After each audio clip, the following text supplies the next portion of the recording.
السلام عليكم ورحمة الله وبركاته. ازيكم يا حبايب قلبي؟ عاملين ايه؟ يا رب تكونوا بألف خير. النهارده جايلكم فيديو جديد وروتين جديد.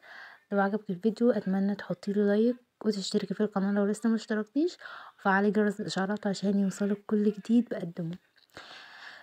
هنا بقى كنت لسه صاحية من النوم، فقلت هعمل كده بيض بالجبنة الموتزاريلا.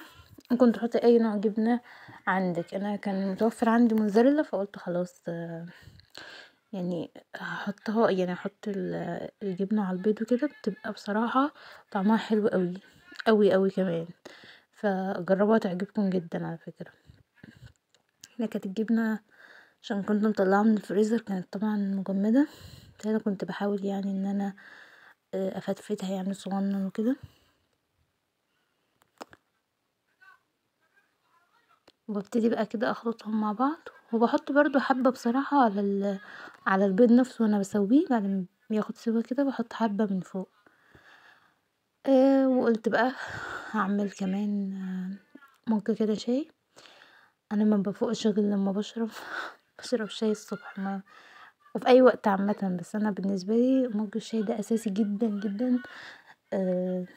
هو المصحى بصراحه، فقلت كده اعمل مج و جنب بقى الاكل، وسنين كمان صحي فعملت له زيي، بس عملت له هو البيض يعني مفتفت كده شويه، وحطيته له في الطبق اللي هو بيحب ياكل فيه، وقطعت كده جنب البيض طماطم ليا وليه برضو.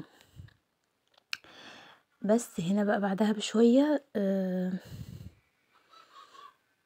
يعني مثلا الظهر او كده، انتوا هتلاقوا عن يعني هنا الفيديوهات بصور على حسب مثلا الحاجة في الوقت اللي بعملها فيه بصور، فما باجي ادمجهم اصلا في حاجات اصلا ببقى ناسية ان انا عملتها وكده.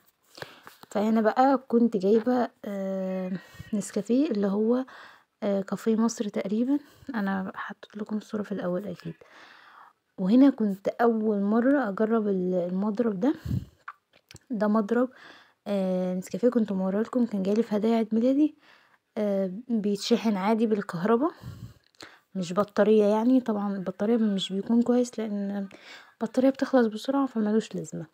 فده حلو، جاي معاه مضرب نسكافيه ومضرب بيض، فبصراحة حلو جدا. فانا ما استخدمتش لسه بصراحة بتاع البيض ده، يعني متهيألي ممكن كمان مش عارفة يعني، هو مش اكيد مش عارفة بصراحة. هيبقى حلو لو عملت بيه تقريبا كريم شانتيه كده، يعني حاجات يعني تبقى خفيفة شوية. فهنا انا استخدمته في النسكافيه بصراحة حلو جدا جدا جدا. يعني اوريكم دلوقتي الفوم اللي عمله سواء في النسكافيه او اللبن. وعايزه اقول النسكافيه ده عشان كانت في ناس منزلين ريفيو كان هو بيقولوا ان هو طعمه مش حلو، لا انا جربته طعمه حلو جدا، عجبني جدا جدا جدا عن التاني كمان، يعني صراحة ده احلى بكتير. فهنا بقى عملت اللبن كده برضو رغوة، بجد تحفة. انا عن نفسي حبيت المضرب قوي، وفعلا نسكافيه كده اللبن اقصد لما بتضربيه برضو بيفرق في الطعم وفي الشكل وكل حاجة، فبصراحة كان خطير. هنا كده تيجي بعد ما ضربته، بس هنا كان اللبن قليل فزودت لبن تاني وضربتهم وعملته بالشكل اللي انتوا شايفينه ده، فخطير خطير خطير. المضرب ده لو حد حابب يجيبه بجد اشتروه، بس اشتروا طبعا زي ما قلت لكم اللي هو بيتشحن مش العادي يعني.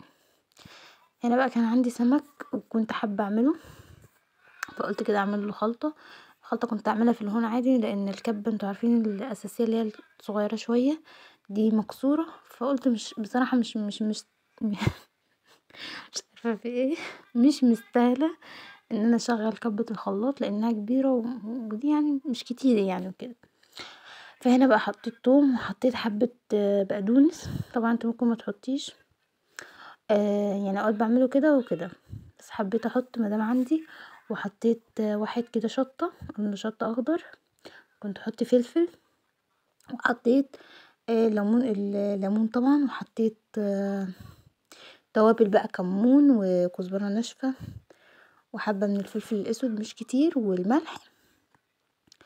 وعملت كل ده كده في الهون، وابتديت ان انا اتبل بيه السمك بتاعي. كده ما كانش كتير، كان تقريبا 6 كده صغيرين، مش كبير برضو، بس كان طعمه حلو اوي بجد. يعني انا دايما بجيب اللي هو اكبر في الحجم من ده، آه يعني حلو كده. بس ده انا اول مره كنت اجيبه، لان ما كنتش لاقيه اللي هو الاكبر شويه، بس ده طلع بصراحه حلو جدا. كنت خايفه ان هو يبقى مفيهوش لحم وكده، بس بصراحه طلع حلو جدا. فهنا بقى تبلته وركنته على جنب. وهنا بقى كنت هعمل رز الصياديه، حطيت كده بصله، وابتديت ان انا اخليها تاخد لون، بس طبعا يبقى ايدك فيه عشان ما تحرقش منك.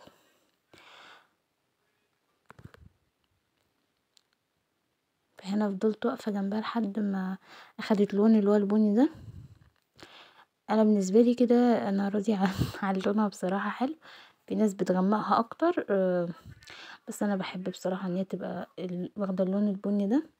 ونزلت عليها بالرز، وحطيت بعد كده بقى الميه والملح، وحطيت حبه كمون، وسبته بقى يستوي. وهنا السمك عملته عادي بدقيق، حطيت عليه توابل وعملته على السمك وقليته. ده كده شكل الاكل بتاعنا، سمك وسلطه ورز عادي، بجد حلو جدا. هنا بقى يعني ما اقولكوش، ده بقى كان اخر الليل، كان وقت مؤخر اصلا، مش يعني بالليل خالص. قلت بقى خلاص، جبت ليد جديد بدل اللي كان بايظ، ان انا كنت جايباه من نون.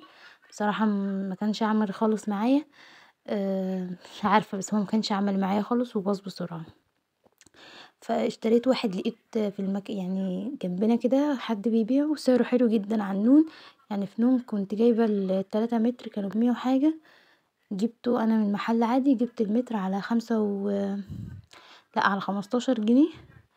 فجبت ال3 متر كانوا عاملين بالتركيبة بتاعتهم بكل حاجة 65 جنيه، لان التركيبة لوحدها ب15. فبصراحة حلو جدا جدا ما شاء الله، وزي ما انتوا شايفين اضاءته. فهنا بقى قلت خلاص بما اني يعني ركبت الليد وكده، فغيرت بقى اماكن الحاجات. حطيت الفرن في المكان التاني، وحطيت هنا الكاتل والخشبيات بقى، ال- الصواني الخشب والقطاع الخشب والحاجات دي. فقلت خلاص هحطهم هنا، وحاولت اظبط الليد على قد ما اقدر، لان انا حطاها على اللزق القديم مش الجديد، يعني ما جبتش لزق جديد وكده، فما كانش ثابت كويس. بس حاولت على قد ما اقدر بصراحه ان انا اظبطه لحد ان شاء الله ما اجيب لزق وكده يبقى قوي وكويس. بس انا ما عنديش مشكله، انا لزقته كله، وكان فاضل جزء كده عملته من جنب الخشب كده، متهيألي مصورها لكم. وهنا بقى كنت بشوف هحط الحاجات فين، لان مش عارفه ان انا حاطه الخلاط جنبهم كده من ورا شويه. فبقى هنا كنت بشوف انا هظبط الدنيا ازاي. بس بصراحه يعني انا بالنسبه لي الركن ده احلى من الاولاني، بس انا يعني نقلتهم، مش عارفه عشان الليد ما كانش ما كانش موجود ولا لا، كانش يعني اضاءه حلوه وكده. فهنا كده ده الشكل. في الاخر غيرته تاني على فكره، انا من النوع اللي بقعد اغير الاماكن بتاع الحاجات، بس هو الركن هو هتشوفوا دلوقتي غيرته بالشكل ده. فقولوا ايه رايكم. وبس كده، ده كان الفيديو بتاعنا النهارده، اتمنى يكون عجبكم. لو عجبك ما تنسيش تعملي باللايك وتشتركي في القناه لو لسه مش